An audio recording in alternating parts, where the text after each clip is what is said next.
அன்புள்ள ஆண்டவரே, மீண்டும் ஒரு புதியதொரு நாளின் ஆசீர்வாதத்தை எங்களுடைய கண்கள் காணும்படி எங்களை நித்திரையிலிருந்து விழிக்கச் செய்த தயவிற்காக உம்மை ஸ்தோத்திரிக்கிறோம்.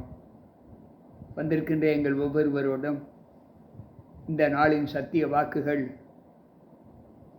ஆண்டவரே நாங்கள் பெற்றுக்கொள்ளும்படி உங்களுடைய சமூகத்தில் எங்களை ஒப்புக் கொடுக்கிறோம். எங்களை ஏற்று பலப்படுத்தும். ஆண்டவர் இயேசு கிறிஸ்துவின் நாமத்தில் ஜெபிக்கிறேன் நல்ல பிதாவே, ஆமென். அன்பு பிள்ளைகளே, மீண்டும் கர்த்தருடைய சப்தத்தை கேட்பதற்கு தேவனால் எழுப்பப்பட்டு அவருடைய பிரசன்னத்தில் வந்திருக்கிற உங்கள் அனைவருக்கும் இந்த செவ்வாய்க்கிழமையின் காலையின் வாழ்த்துக்களை தெரிவித்துக் கொள்கிறேன். வந்திருக்கின்ற நம் அனைவரோடும் தேவ கிருபை, அவருடைய முத்திரையின் வல்லமை நம்மை ஆட்கொள்ளும்படி தேவ சமூகத்தில் நம்மை ஒப்புக் கொடுப்போம். இன்றைய நாளில் நாம் நேற்றைய தினத்தில் கொலை செய்யக்கூடாது என்று படித்தோம். கொலை என்றால் இரத்தம் சிந்தும்படி அல்ல, நாவினால் கொலை செய்வது. சகோதரனை மூடன் என்றோ வீணன் என்றோ சொல்லுவது நியாய தீர்ப்புக்கும் எரிநரகத்திற்கும் ஏதுவானவர் என்று படித்தோம். இன்றைக்கு அந்த சகோதர அன்பிலே எப்படி நாம் நிலைத்திருக்க வேண்டும் என்பதை தேவ வசனத்தின் மூலமாக நாம் தியானிக்கப் போகிறோம். 1 யோவானின் புஸ்தகம் 4வது அதிகாரம் 21வது வசனம் இப்படி சொல்லுகிறது: தேவனிடத்தில் அன்பு கூறுகிறவன் தன் சகோதரனிடத்திலும் அன்பு கூற வேண்டும் என்கிற இந்த கற்பனையை அவராலே பெற்றிருக்கிறோம். தேவனிடத்தில் அன்பு கூறுகிறவன் தன் சகோதரனிடத்திலும் அன்பு கூற வேண்டும் என்கின்ற கற்பனையை அவர் நமக்கு கொடுத்திருக்கிறார். அப்படி என்றால் நாம் தேவ சமூகத்தில் பார்க்கிற ஒரு அனுபவம், நாம் நம்முடைய உடன்பிறப்புகளுக்கும் ஏனைய சகோதரர்களுக்கும் நாம் காண்பிக்கக்கூடிய அன்பு என்று ஆண்டவர் சொல்லுகிறார். ஏன் ஆண்டவர் அப்படி சொல்லுகிறார் என்றால், அதே 1 யோவான் 4:20 ஆண்டவர் சொல்லுகிறார்: தேவனிடத்தில் அன்பு கூறுகிறேன் என்று ஒருவன் சொல்லியும் தன் சகோதரனை பகைத்தால் அவன் பொய்யன். தான் கண்ட சகோதரனிடத்தில் அன்பு கூறாமல் இருக்கிறவன் தான் காணாத தேவனிடத்தில் எப்படி அன்பு கூறுவான்? அன்பு பிள்ளைகளே, ஆண்டவர் சொல்லுகிற வார்த்தை, தேவனிடத்தில் அன்பு கூறுகிறேன் என்று சொல்லுகிறவன் தன் சகோதரனை பகைத்தால் தான் கண்ட சகோதரனிடத்தில் அன்பு கூறாமல் இருக்கிறவன் காணாத தேவனிடத்தில் எப்படி அன்பு கூறுவான் என்று இங்கு வேதம் நமக்கு சொல்லுகிறது. மேலும் இதை குறித்து நாம் வாசிக்கும்போது ஆதியாகம புஸ்தகம் 32வது அதிகாரம் அங்கு 30வது வசனத்தை வாசிப்போம் என்றால், அங்கு ஆண்டவர் சொல்லுகிற வார்த்தை, ஆதியாகமம் 32:30 அவர் சொல்லுகிறார்: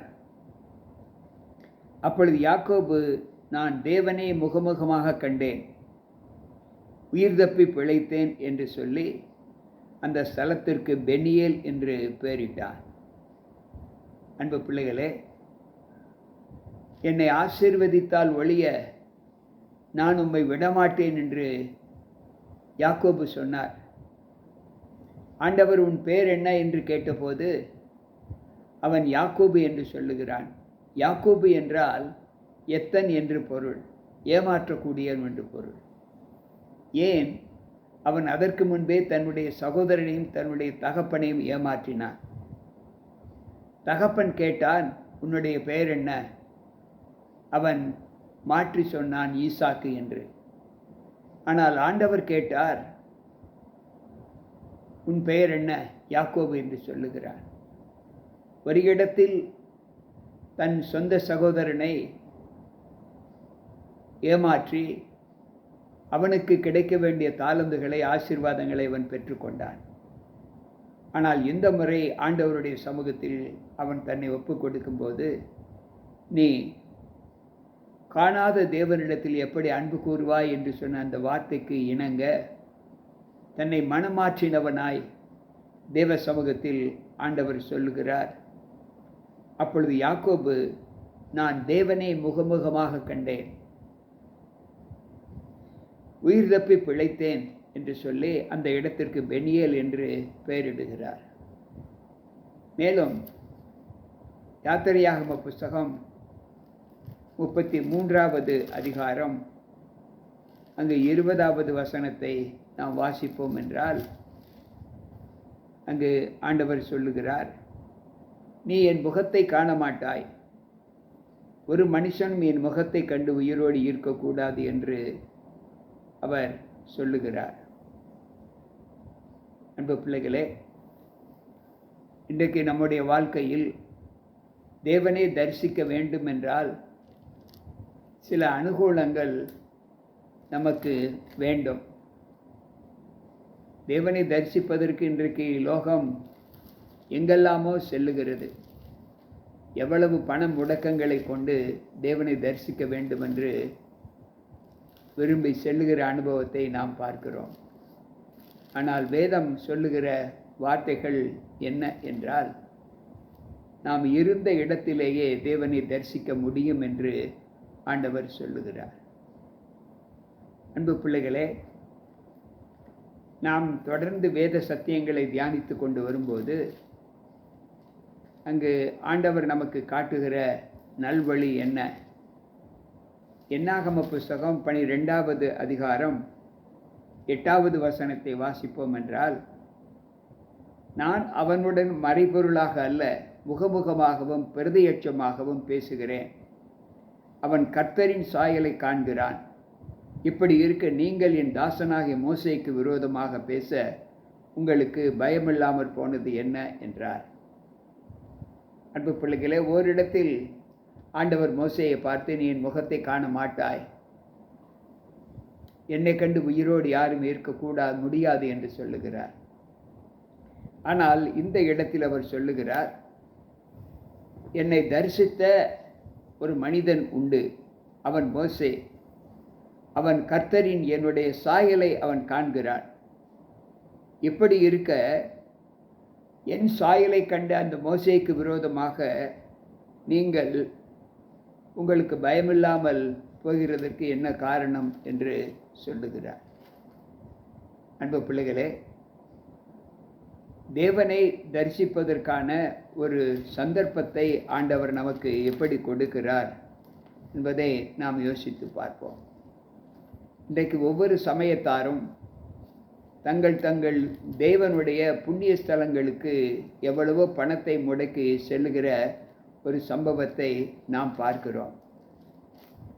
ஆனால் வேதம் என்ன சொல்லுகிறது? நீ இருந்த இடத்திலேயே தேவனை தரிசிப்பாய். எப்படி என்றால், நீ உன் சகோதரிடத்தில் காட்டுகிற அன்பு என்னிடத்தில் காட்டுகிற அன்புக்கு சமானம் என்று ஆண்டவர் சொல்லுகிறார். நீ உன் சகோதரனை நேசிக்கும் போது என்னை காண்பாய் என்று ஆண்டவர் அங்கு சொல்லுகிறார்.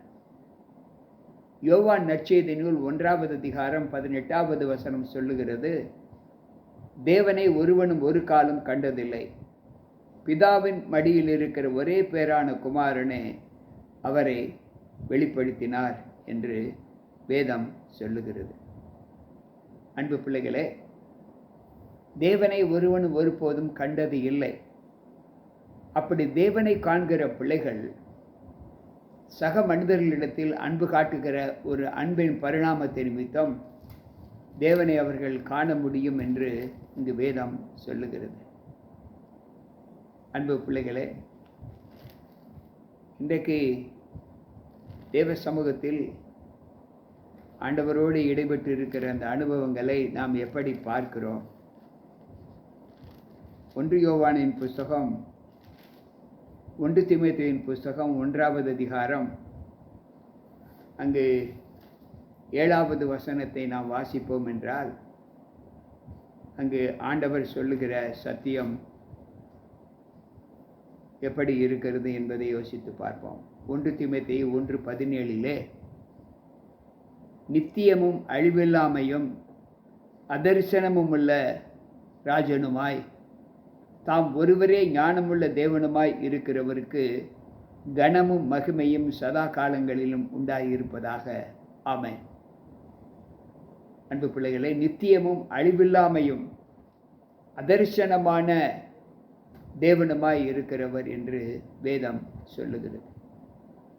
அப்படி என்றால் நாம் தேவனை காண்கிற ஒரு அனுபவம் நம்முடைய வாழ்க்கையில் எந்த மட்டும் நம்மை புதுபலன் கொடுத்து புதுப்பிக்கிறது என்பதை யோசித்து கர்த்தரை கண்ட ஒரு அனுபவத்தை, கர்த்தரிடத்தில் அன்பு கூறுகிற ஒரு அனுபவத்தை நாம் முற்றிலும் பெற வேண்டுமென்றால் நம்மோடு கூட இருக்கிற சகோதரர் சகோதரிகளுக்கு நாம் காட்டுகிற அன்பே முக்கியம் என்று ஆண்டவர் சொல்லுகிறார். நாம் அவர்களிடத்தில் நாம் நம்முடைய தேவ அன்பை காண்பிக்கும் போது தேவனை காண்பதற்கு சமம் என்று வேதம் சொல்லுகிறது.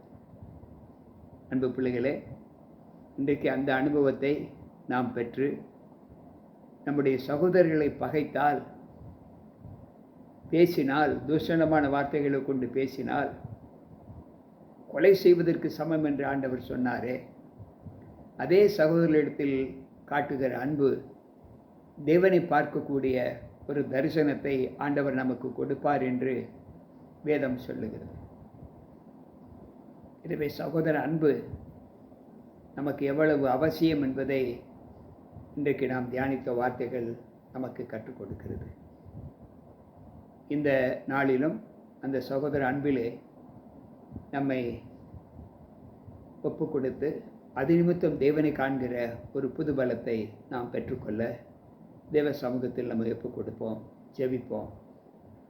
அன்புள்ள ஆண்டவரே, இன்றைக்கு உம்முடைய வார்த்தைகளை கேட்ட எங்கள் ஒவ்வொருவரோடும் உம்முடைய கிருபை, உம்முடைய சமாதானம் தங்கியிருந்து உமக்கேற்ற நல்ல அனுபவங்களை நாங்கள் பெற்றுக்கொள்ள என் தேவன் எங்களை பலப்படுத்தும். சகோதர சிநேகம் எங்களுக்கு எவ்வளவு பலத்தை கொடுக்கிறது என்பதை நாங்கள் அறிந்திருக்கிறோம். அந்த சகோதர ஐக்கியத்திலே நாங்கள் வாழ்ந்து ஆண்டவரே உம்முடைய அன்பை வெளிப்படுத்துவதற்கு இன்றைக்கு நாங்கள் கற்றுக்கொண்டோம். இனிமேலும் எங்களுடைய வாழ்க்கையில் எங்களுடைய சகோதர சகோதரிகளுக்கு நாங்கள் துரோகம் செய்யாமல், அன்பு கூறாமல் இருக்கிற அந்த கெட்ட பழக்கத்தை விட்டு நாங்கள் அன்பு கூறுகிற பிள்ளைகளாக உம்முடைய சமூகத்தில் எங்களை ஒப்புக் கொடுக்கிறோம். பகைமை உணர்வுகள் எங்களுக்குள் இல்லாதபடி எங்களை மாற்றிக்கொள்ளுகிறோம். வந்திருக்கின்ற எங்கள் ஒவ்வொருவரையும் கர்த்தர் ஆசீர்வதித்து பலப்படுத்தும்.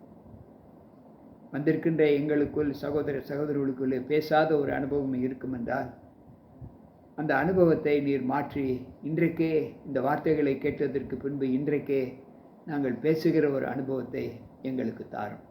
நீர் கொடுப்பீர். எங்களை உம்முடைய கரத்தில் ஒப்புக் கொடுக்கிறோம். ஆண்டவர் இயேசு கிறிஸ்துவின் நாமத்தில் ஜெபிக்கிறேன் நல்ல பிதாவே, ஆமென். அன்பு பிள்ளைகளே, இன்றைக்கும் நாம் நல்ல சத்தியத்தை கேட்டோம். இது நம்முடைய சகோதர பாசத்தை ஊக்குவிப்பது மட்டுமல்லாமல் இந்த சகோதர பாசத்திலே நாம் தேவனை தரிசிக்கிற ஒரு அனுபவத்தை ஆண்டவர் நமக்கு கொடுக்கப் போகிறார். அதை கண்டுகளிக்க தேவ சமூகத்தில் நம்ம ஒப்புக் கொடுப்போம். மீண்டும் நாளை சந்திப்போம். உங்கள் போதகர் ஜி.கே. ராபர்ட். கர்த்தர் நம்மோடு இருப்பாராக. ஆமென்.